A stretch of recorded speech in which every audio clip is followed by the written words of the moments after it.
Hello students, आज आप मेरे साथ साइंस का topic metals and non metals करने वाले हैं। इसमें कुछ की पॉइंट्स जो मैं आपके साथ डिस्कस करूंगी, that is definition of elements, little introduction of periodic table, physical and chemical properties of metals and non metals, uses of metals and non metals. So let us start. Materials around us can be broadly grouped into metals and non-metals. We get metals from the Earth's crust and from the oceans. Metals were discovered thousands of years ago. Non-metals were discovered much later.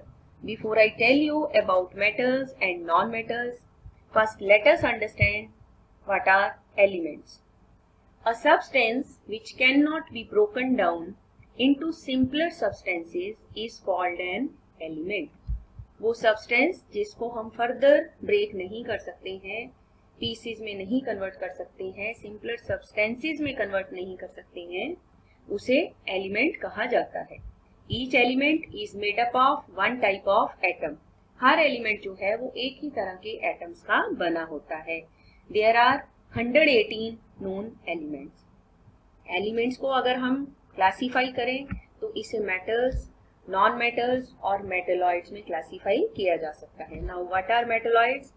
Some elements shows the properties of both the metals and non metals, तो उनको हम metalloids कहते हैं। कुछ examples metals की देखते हैं। For example sodium, magnesium, iron and lead. अब कुछ एग्जांपल्स नॉन मेटल्स की देखते हैं। Oxygen, carbon, nitrogen, hydrogen, chlorine and sulphur. Examples of metalloids are silicon, germanium, arsenic and antimony. Now let us see how these elements are arranged in periodic table. जैसा कि आप screen पर देख सकते हैं, एलिमेंट्स को अरेंज किया गया है वर्टिकल कॉलम्स में और हॉरिजॉन्टल रोज में। तो यहाँ जो वर्टिकल कॉलम्स हैं उनको हम ग्रुप्स कहते हैं। तो यहाँ 18 ग्रुप्स हैं और जो आपकी हॉरिजॉन्टल रोज में एलिमेंट्स को अरेंज किया गया है वो हमारे पीरियड्स हैं। तो in total there are 18 groups and 7 periods in periodic table in which all these elements are arranged. Now I will discuss with you physical properties of metals and non-metals. Some properties already I have written here.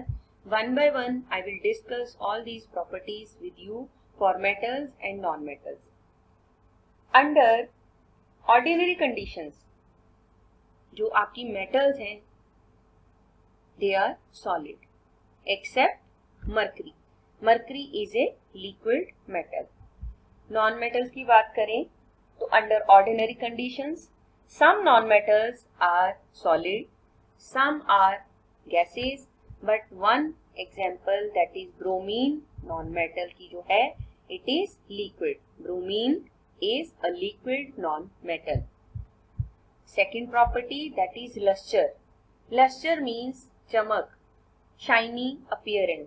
तो metals की shiny appearance होती है, where as non metals की डल look होती है। Third property that is malleability. Now what is malleability? First let us understand it.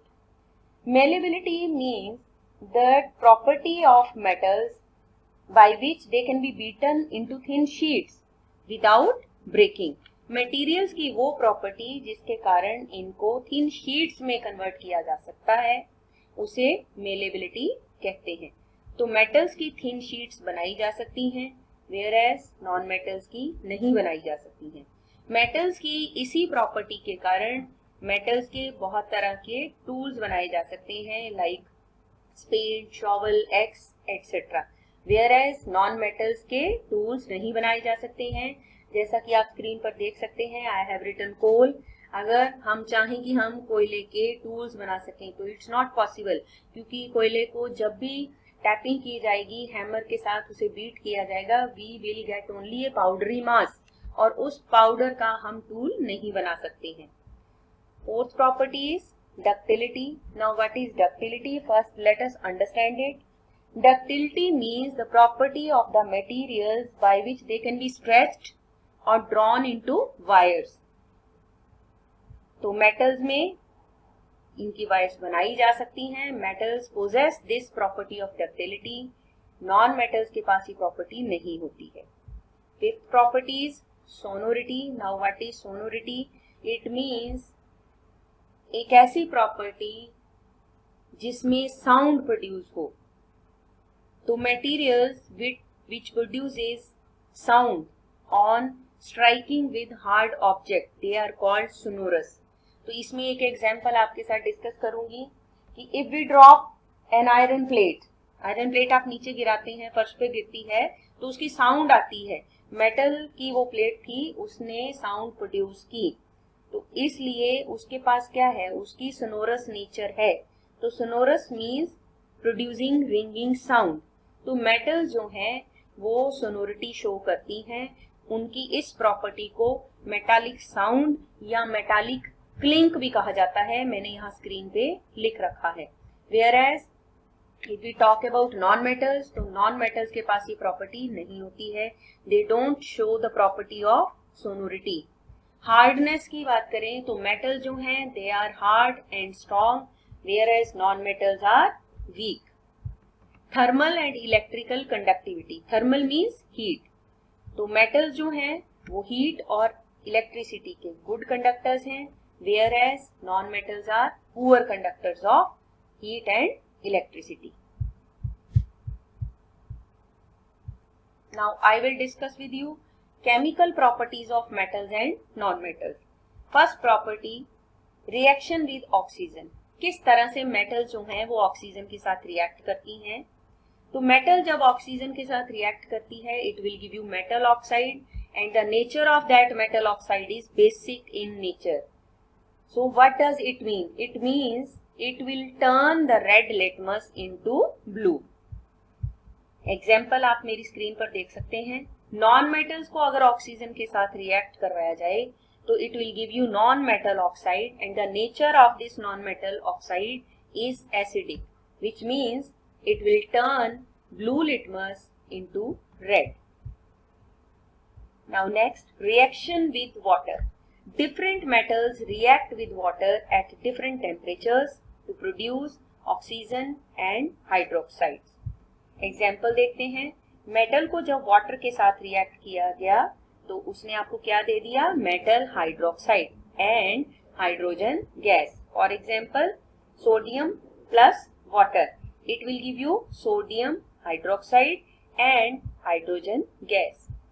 Non-metals do not react with water.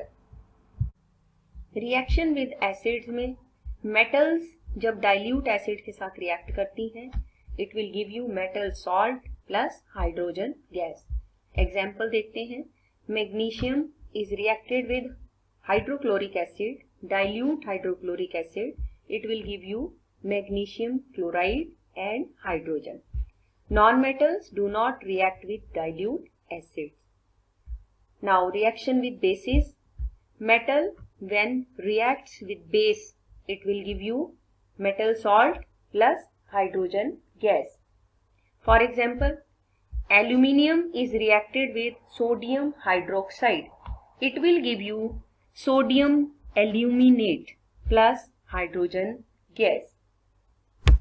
Now let us discuss the reaction of metals with salt solution.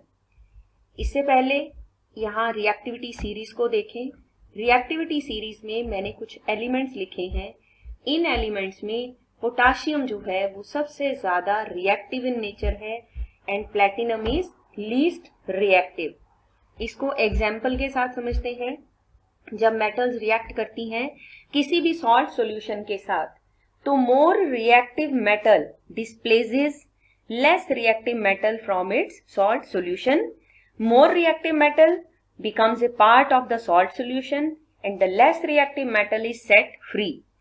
यहाँ example के साथ देखते हैं, zinc को जब copper sulphate के साथ react किया गया तो जिंक सॉल्ट के साथ कंबाइंड होकर आपके पास जिंक सल्फेट आपको देगा, प्लस जो कॉपर है लीस्ट रिएक्टिव है वो एक तरह से फ्री एग्जिस्ट करेगा, आपके पास इस तरह से प्लस कॉपर आएगा।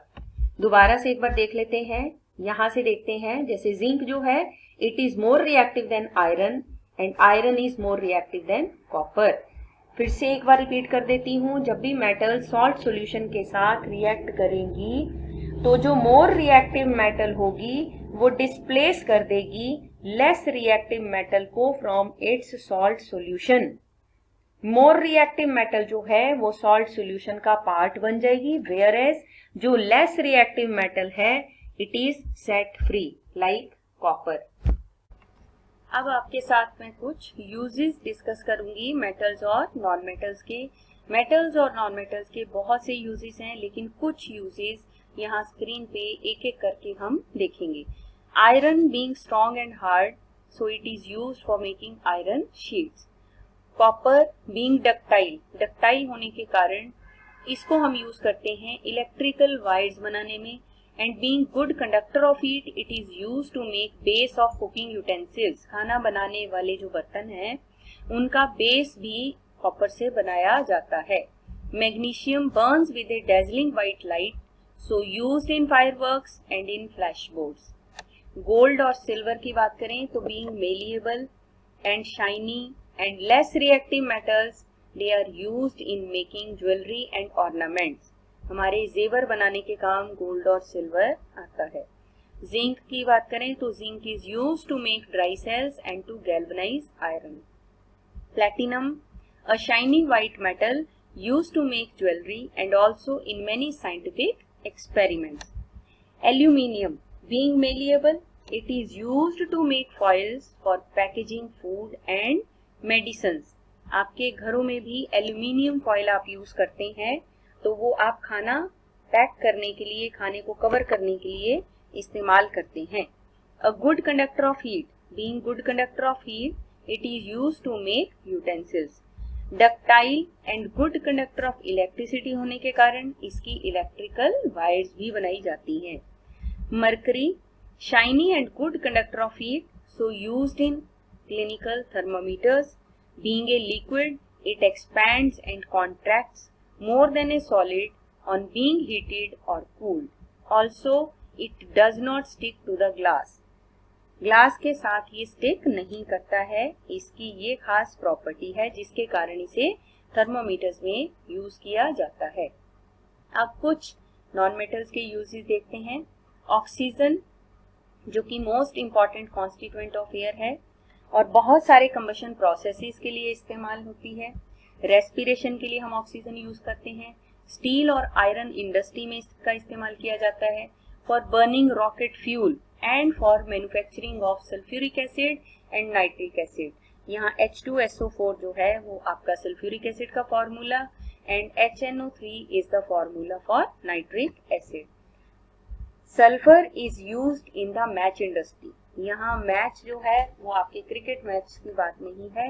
मैच इंडस्ट्री मीन्स आपकी जो माचिस की तीलियां बनाई जाती हैं, मैच इंडस्ट्री में इसका इस्तेमाल किया जाता है। For making gun powder, medicines and for manufacturing sulphuric acid.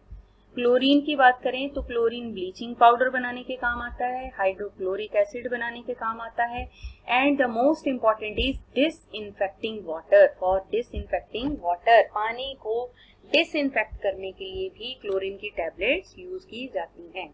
Helium, neon और आर्गन ये नोबल गैसेस हैं, मींस इनर्ट गैसेस हैं। They do not take part in any chemical reaction. They are used for illuminating advertisement signs. आपने बहुत सी shops के ऊपर देखा होगा रात को कुछ बॉक्सेस से बने होते हैं जिसमें दूर से ही हाईलाइट हो जाता है कि यहाँ कौन सी चीज की शॉप है, तो वो उसमें हीलियम और नियॉन और आर्गन की वजह से होता है, क्योंकि उसमें जो इल्यूमिनेटिंग पार्ट है that is these gases. Carbon exist in various forms such as coke, coal, graphite and diamond, और इनका इस्तेमाल भी डिफरेंट तरह से किया जाता है। हाइड्रोजन जो कि मेजर कंस्टिट्यूएंट है water and all other organic compounds का, इसके भी बहुत से यूज है हमारी लाइफ में। आप देख सकते हैं सबसे इम्पोर्टेंट पार्ट तो जैसे पानी जो हम पीते हैं उसका मेजर कॉन्स्टिट्यूएंट क्या है, hydrogen. Formula of water is H2O, तो उसमें हाइड्रोजन जो है मेजर कॉन्स्टिट्यूएंट है, जो हमारी लाइफ सेविंग लिक्विड भी जिसको आप कह सकते हो। पानी बहुत जरूरी है हमारी लाइफ के लिए। How to check the nature of metal and non metal oxide. आपको मैंने अपनी पिछली स्लाइड्स में दिखाया है कि मेटल्स के जो ऑक्साइड्स हैं वो बेसिक इन नेचर होते हैं और जो नॉन मेटल्स के ऑक्साइड हैं वो एसिडिक इन नेचर होते हैं। तो अब एक्टिविटी के साथ समझते हैं कि मेटल्स के ऑक्साइड बेसिक इन नेचर होते हैं। सोडियम मेटल का अगर हम स्मॉल पीस लेते हैं, उसको ड्राई करके फिल्टर पेपर में ड्राई करने के बाद, टिश्यू पेपर के साथ ड्राई करने के बाद, उसको स्मॉल पीस ऑफ कॉटन में रैप करने के बाद अगर हम पानी वाले बीकर में डालते हैं तो हमें एक हिजिंग साउंड सुनाई देती है और we will see bubbles of gas coming out. अब इस बीकर को अगर बाहर से टच करेंगे तो ये हमें गर्म भी लगेगा। अब इस सॉल्यूशन को दूसरे बीकर में कन्वर्ट करते हैं और इसको हम टेस्ट करते हैं रेड और ब्लू लिटमस पेपर दोनों से। What we will observe, we will observe जो रेड लिटमस पेपर है वो ब्लू में कन्वर्ट हो गया है। तो जब रेड लिटमस पेपर का ब्लू में कलर चेंज हो जाता है, जैसा कि आप यहाँ देख भी रहे हैं, रेड लिटमस पेपर को हमने इस सोल्यूशन में डाला, लेकिन जैसे ही सोल्यूशन में डाला ये रेड ब्लू में कन्वर्ट हो गया। It means solution is basic in nature. Metal oxide था यहाँ आपके पास, तो ये क्या आ गया, बेसिक इन नेचर। एक दूसरी एग्जांपल लेते हैं। यहाँ पे हमारे पास क्या है, आयरन ऑक्साइड। इसको मैं लिख देती हूँ। हमने क्या लिया है, spoon full of powdered rust. हमने पाउडर्ड रस्ट ली है, जंग लगा होता है, जैसे आपने देखा होगा मेटल के ऊपर, लोहे के ऊपर जंग लगा होता है, उसको स्क्रैच करके जैसे हमने वो पाउडर जो रस्ट है उसको ले लिया। Dissolve rust in little water, थोड़े से पानी में इसको डिजोल्व करना है। ये आपकी टेस्ट ट्यूब है, यहाँ इस टेस्ट ट्यूब में ये पूरा जो पाउडर रस्ट था उसको डाला है, उसमें थोड़ा पानी मिक्स किया है। This is rust suspension in water. अब क्या करना है, टेस्ट द रस्ट सस्पेंशन। अब जिसमें आपने पानी मिक्स किया था इस टेस्ट ट्यूब में, इसको थोड़ा शेक कर लेंगे। इसको दोबारा से एक प्लेट में डाल के फिर से हम ब्लू और रेड लिटमस पेपर से चेक करेंगे, तो यू विल फाइंड कि आपका जो रेड लिटमस है, आप स्क्रीन पे देख भी सकते हैं, जैसे ही आप इस रस्ट सस्पेंशन इन वाटर जो आपके पास है इसमें रेड लिटमस पेपर डालते हैं, इट विल टर्न ब्लू, इसका कलर ब्लू चेंज हो जाएगा। तो इट मीन्स आपका क्या है, ये आयरन ऑक्साइड क्या है, बेसिक इन नेचर है।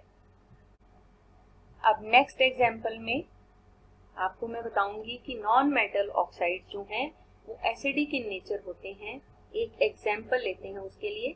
सल्फर हम लेते हैं, small amount of powder sulphur. किस में लेना है, डीफ्लैग्रेटिंग स्पून में लेना है। ये कौन सा स्पून है, एक लंबी हैंडल वाला स्पून होता है जिसके ऊपर कवर होता है। इसको हमने हीट करना है over the flame. As soon as the sulphur start burning, sulphur यहाँ आप देख सकते हैं, जब आप इसको हीट करेंगे तो सल्फर थोड़ा सा बर्न करना स्टार्ट कर देगा। तो इसको हमने क्या करना है, इस स्पून को दूसरे टम्बलर में शिफ्ट करना है। टम्बलर में शिफ्ट करने के बाद इसके ऊपर एक लिड है, इसको हमने प्रॉपरली कवर कर देना है in order to ensure that the gas produced does not escape.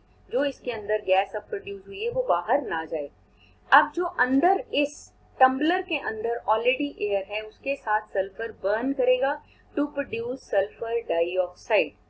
Now remove the spoon, after some time add small quantity of water into the tumbler. कुछ देर के बाद आपने क्या करना है, इस स्पून को बाहर निकालना है।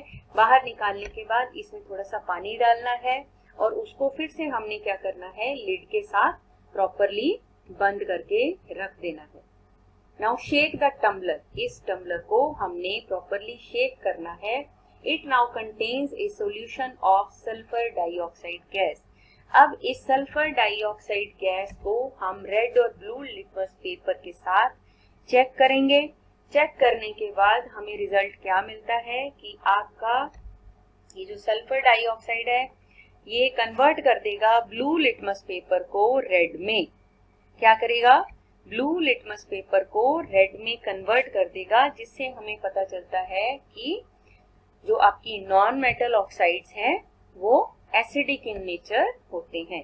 इस तरह से कुछ एक्टिविटीज के साथ आपने ये समझा कि मेटल ऑक्साइड्स जो हैं वो बेसिक इन नेचर होते हैं, whereas non-metal oxides are acidic in nature. Thank you so much for watching this video.